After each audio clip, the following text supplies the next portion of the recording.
7 கோடி வசூல், 3,5 கோடி செலவு, 1 கோடி இருப்பு, 2,5 கோடி கையாடல் செய்த கோவில் திருப்பணி குழுவின் முறைகேட்டை முழுமையாக விசாரிக்க வலியுறுத்தி நகரத்தார் சார்பாக தமிழக அரசுக்கும் மாவட்ட நிர்வாகத்திற்கும் நெற்குப்பை பேரூராட்சி நகரத்தார் சார்பாக கோரிக்கை. சிவகங்கை மாவட்டம் திருப்பத்தூர் அருகே உள்ள நெற்குப்பை பேரூராட்சியில் பழமை வாய்ந்த நகர சுப்பிரமணிய கோவில் இருந்து வருகிறது. கடந்த 2 ஆண்டுகளுக்கு முன்பு இக்கோவிலில் திருப்பணி மேற்கொள்வதற்காக முடிவெடுக்கப்பட்டு அதற்காக திருப்பணி குழு அமைக்கப்பட்டு America, Australia, Malaysia, Singapore, Dubai போன்ற பல்வேறு நாடுகளில் வாழும் நகரத்தார்களிடம் ரூபாய் 7 கோடி வரை வசூல் செய்யப்பட்டு கும்பாபிஷேகம் கடந்த ஆண்டு நவம்பர் 14ஆம் தேதி மிக பிரம்மாண்டமாக நடத்தப்பட்டது. இந்நிலையில் கோவில் சொத்து கமிட்டி உறுப்பினராக இருந்து வரும் கதிரேசன் என்பவர் திருப்பணி குழுவில் தலைவர் முத்துப்பழனியப்பன், செயலர் செல்வநாதன் ஆகிய இருவரிடமும் கோவில் திருப்பணி சம்பந்தமான வரவு செலவு கணக்குகளை கேட்டுள்ளார். அதற்கு இருவரும் 4,5 கோடிதான் வசூல் ஆனது எனவும் அதில் 3,5 கோடி செலவாகி மீதம் 1 கோடி ரூபாய் இருப்பு தற்சமயம் உள்ள கோவில் மேற்பார்வையாளரிடம் வங்கியில் வைக்குமாறு ஒப்படைத்து விட்டோம் என்று பதில் கூறியுள்ளனர். இப்பதிலால் அதிர்ச்சியடைந்த கதிரேசன் 7 கோடி வசூல் செய்ததாக கோவில் கும்பாபிஷேகம் அன்று அனைவரும் முன்பாக நீங்கள் தான் கூறினீர்கள்.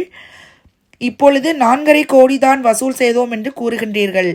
மேலும் செலவு செய்த 3,5 கோடிக்கும் முறையான வரவு செலவு தணிக்கையை காண்பிக்க மறுக்கின்றீர்கள் என்று கூறியுள்ளார்.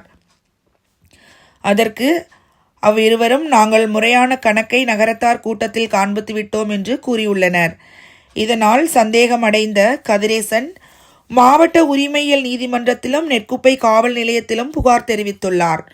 நீதிமன்றத்தில் அளிக்கப்பட்ட புகாரின் அடிப்படையில் அடுத்த மாதம் இவ்வழக்கு சம்பந்தமான விசாரணைக்கு வரும் நிலையிலும் இக்கையாடல் சம்பந்தமாக உடனடியாக தமிழக அரசும் மாவட்ட நிர்வாகமும் விரைந்து விசாரணை மேற்கொள்ள வேண்டும் என கோரிக்கை விடுவித்துள்ளனர். இவர்கள் மேல் கோயில் பணத்தை கையாடல் செய்து என்ற காரணத்திற்காக கிரிமினல் வழக்காக நெற்குப்பை காவல் நிலையத்தில் புகார் கொடுத்து நெற்குப்பை காவல் நிலையத்தில் புகார் பெற்றுக்கொண்டு அவர்கள் சீச முதல் தகவல் அறிக்கை ரசீது கொடுத்து உள்ளார்கள்.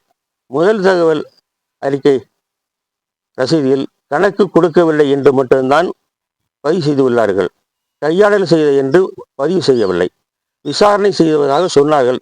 இதுவரைக்கும் எந்தவித விசாரணையும் செய்யவில்லை. விசாரணைக்கு என்னை அழைக்கவும் இல்லை. 7 கோடி ரூபாய் வசூல் செய்ததில் 3,5 கோடி ரூபாய்க்கு கணக்கு கொடுத்ததற்கு தணிக்கை செய்தும் அதற்கு உண்டான ஆவணங்களையும் சமர்ப்பித்தும் பாக்கி 7 கோடியில் 3,5 கோடி போக 1 கோடி பணத்தை கோயில் நிர்வாகத்திடம் திருப்பி கொடுத்தது போக பாக்கி 2,5 கோடி ரூபாய்க்கு கணக்கும் அதற்கு உரிய ஆவணங்களையும் சமர்ப்பிப்பு அதுக்கு உண்டான ஏற்பாடுகளை தமிழக அரசும் மாவட்ட நிர்வாகம் செய்து கொடுக்க வேண்டும் என்று நெற்குப்பை நகரத்தார் சார்பாகவும் என்னுடைய சார்பாகவும் என் பெயர் கதிரேசன் என்னுடைய சார்பாகவும் கோரிக்கை மனுவாக வைக்கின்றேன். என் பேர் PL கதிரேசன். நெற்குப்பை நகர சுப்பிரமணிய கோயில் சொத்து கமிட்டி மெம்பராகவும் உள்ளேன்.